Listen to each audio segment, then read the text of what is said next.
What shall I say? I'd like to welcome and thank the speakers tonight. Roger Steele, who's over here, will be speaking in a little while.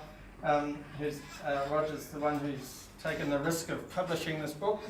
To Helen Mereana, who lived through the times described in the book.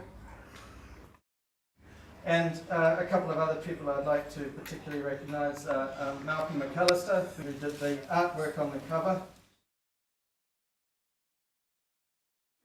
Which is really great to have somebody from Hawke's Bay. The book is set in the freezing works in the Hawke's Bay. At this point I'd like to mention three outstanding meatworker unionists who also appear in various guises in the book, but who have since died. John Martin, Major Penaha, and Blaine Heke. And the book is dedicated to them, as you might have seen. Would come out and point to people and say, you, you, you. The book describes what happened to Frank when he arrived there. It says, more people arrived. The neat line he had hoped for, with himself near the head of it, never formed. People started milling around in groups, chatting, unconcerned about the order in which they arrived. Frank decided to hold his place. Well, in those days there was no CV, no interview, no references. Workers were always needed at the beginning of the season, so we were hired as labourers on the mutton floor. Well, walking onto a mutton slaughter board for the first time is a pretty overwhelming experience. And the entrance to the mutton floor at Tamona, and I think just about every workshop I worked in after that, was at the far end of the chain.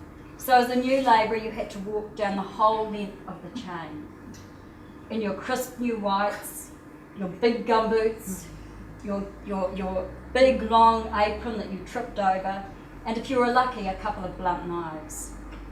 Of course, for women it was especially nerve-wracking because over 90% of the workers were male. That walk was some sort of initiation process, I think. Now, I have known the Robb family for a long time. The Robb family has made an enormous contribution to New Zealand. And the younger Robbs of James's generation, I already knew that Peter was a wonderfully famous writer, and Oliver is an artist, and Andrew, of course, we're waiting for his bestseller, I've read.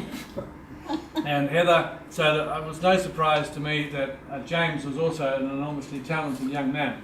And so I looked sympathetically at his book, and I could see that it was an ambitious undertaking, and we hummed and hawed about it. I think it would be fair to say, James, just because novels are not famous for making a lot of money, first-time novels.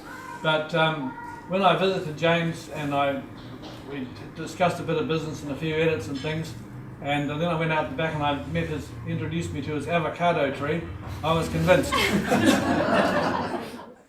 The road across the Takapau Plains seemed to go on forever. Tiredness was starting to kick in.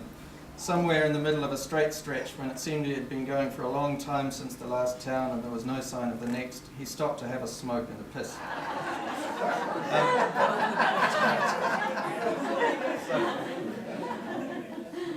Thanks everybody, and let's stay and enjoy the rest of the day.